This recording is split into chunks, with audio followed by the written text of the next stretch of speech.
¿Qué tal? Mi nombre es Andrés Ataide, soy diputado por el PAN en la Ciudad de México y hoy tengo el placer, la fortuna de presidir la Comisión de Hacienda.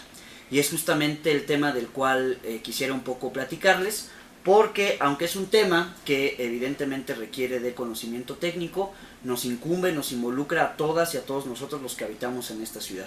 Las decisiones públicas que se toman en términos de ingresos, de gasto público y de deuda pública nos terminan beneficiando o perjudicando en nuestro día a día. Para empezar, quisiera decirles qué es la hacienda pública.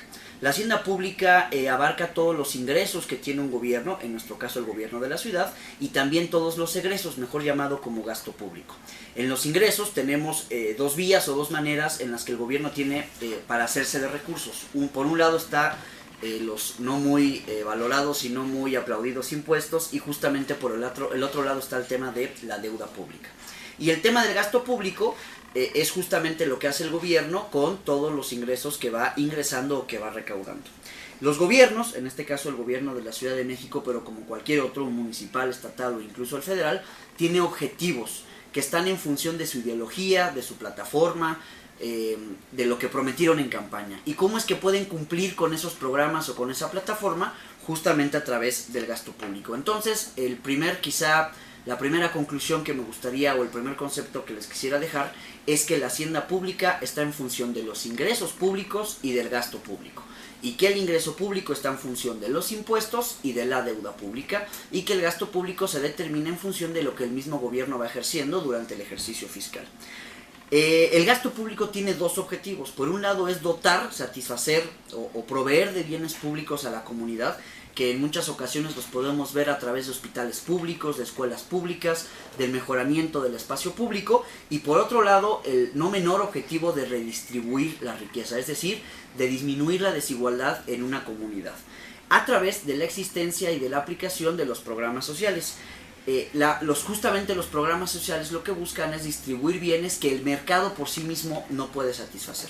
Y aquí es donde yo quisiera aprovechar para romper un mito que en el debate público se tiene sobre cómo pensamos los panistas. El mito dice que el PAN basa su idea económica en la mano invisible y en la ley del más fuerte.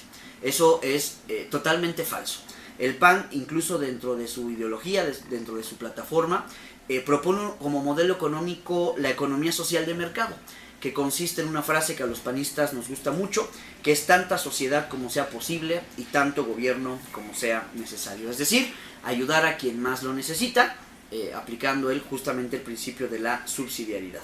Y hoy quiero decirte que a través de este concepto de hacienda pública, nosotros pagamos impuestos por todo, hasta por lo que no te imaginas. Por un lado pagamos impuestos al comprar un coche, por un otro lado compramos impuestos para mantener ese coche con la tenencia, cuando compramos una casa, cuando nos casamos, y hasta para comprar un refresco existen impuestos. Y hay una ideología o una manera de pensar en donde a mayor impuesto, mayor recaudación, y eso es totalmente falso. Te voy a poner un ejemplo muy sencillo. Imaginémonos que de repente al gobierno se le ocurre cobrarle al abogado un impuesto por caso ganado. Muy probablemente los jóvenes que estén estudiando la preparatoria y que estén por decidir qué estudiar, a qué dedicarse, pues el incentivo va a ser a que cada vez existan menos abogados.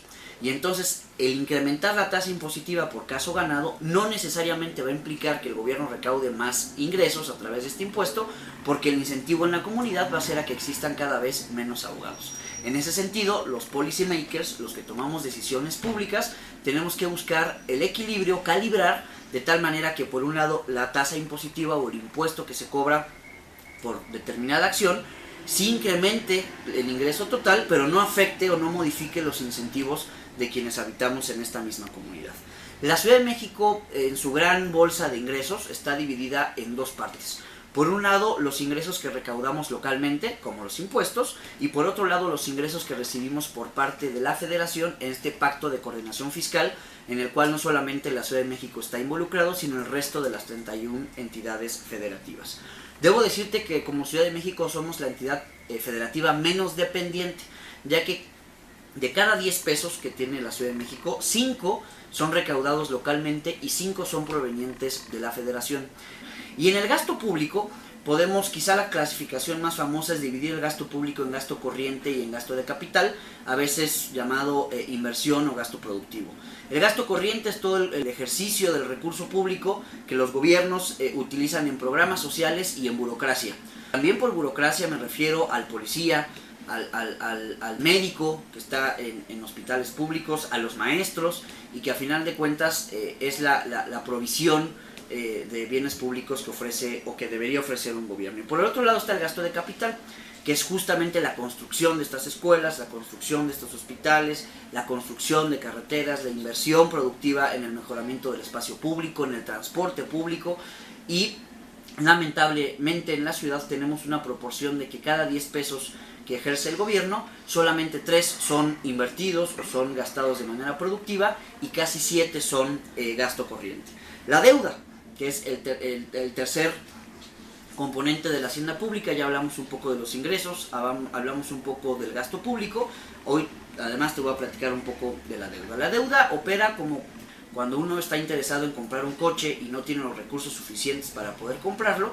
Uno acude a una institución bancaria, a un banco, y solicita un préstamo, solicita un crédito. Si el coche cuesta 10 pesos y divide enganche 2, pues me quedan por pagar 8 pesos, que son justamente los 8 pesos que el banco me presta.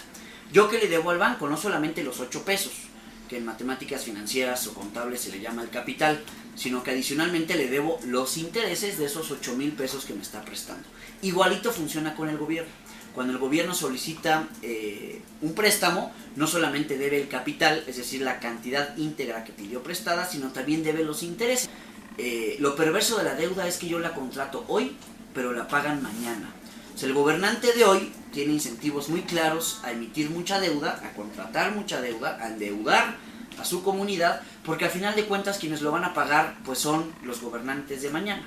Y la única manera de pagar deuda, las únicas dos más bien, es o incrementando los impuestos, que para nada es popular y tampoco es justo, o disminuyendo el gasto público. Y habíamos hablado que uno de los objetivos del gasto público es redistribuir la riqueza, es decir, disminuir la desigualdad en una comunidad política.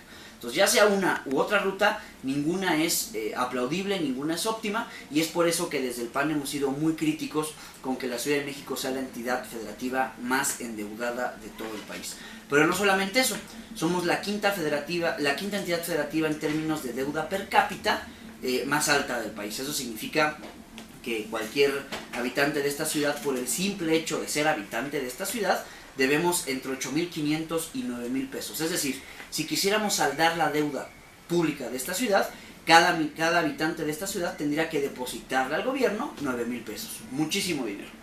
Por último, quisiera decirte la fórmula mágica de la hacienda pública. Por un lado están los ingresos, lo que recibe un gobierno, y por otro lado está lo que ejerce, lo que gasta. En el ingreso tenemos los ingresos recaudados localmente y los que recibimos de la federación, pero también en tiempo presente, en el hoy, lo que el gobierno en ese periodo se endeuda. Entonces, tenemos 3 fuentes de financiamiento de un gobierno: los ingresos recaudados localmente, los ingresos que provienen de la federación y la deuda emitida en el día de hoy. ¿Y qué es lo que gastamos? Lo que gastamos es lo que tenemos a través de estas 3 fuentes de financiamiento, pero además tenemos que ejercer el recurso público en la deuda emitida el día de ayer, que como les decía hace rato, no solamente pagamos el capital de esa deuda, sino también los intereses. Y como ejemplo es lo que lamentablemente viene sucediendo no solamente en el gobierno de la ciudad, sino en todos los gobiernos estatales y sobre todo también en el gobierno federal. Los gobiernos tienen incentivos muy claros a subestimar la capacidad recaudatoria de esa entidad federativa durante un ejercicio fiscal. Les voy a poner un ejemplo y con esto concluyo. En el año 2015 se aprobó una ley de ingresos por 169,000 millones de pesos. Es decir, el gobierno estimó que durante todo el año 2015, a través de los impuestos recaudados localmente y de lo que íbamos a recibir a través de la federación y además de la emisión de deuda, el gobierno iba a tener a disposición en total 169,000 millones de pesos. Pero ¿cuál fue la sorpresa? Que cuando se publicó la cuenta pública en marzo del 2016, la cuenta pública del 2015, resultó que el gobierno de la ciudad no recibió los 169,000 millones estimados, sino que recibió la cantidad de 214,000 millones de pesos, es decir, casi 45,000 millones de pesos más. ¿Por qué sucede esto? porque al gobierno le conviene aprobar una ley de ingresos demasiado baja. ¿Por qué? Porque la diferencia entre lo que realmente recibe y lo que se aprobó en la ley de ingresos, técnicamente se le llaman ingresos excedentes.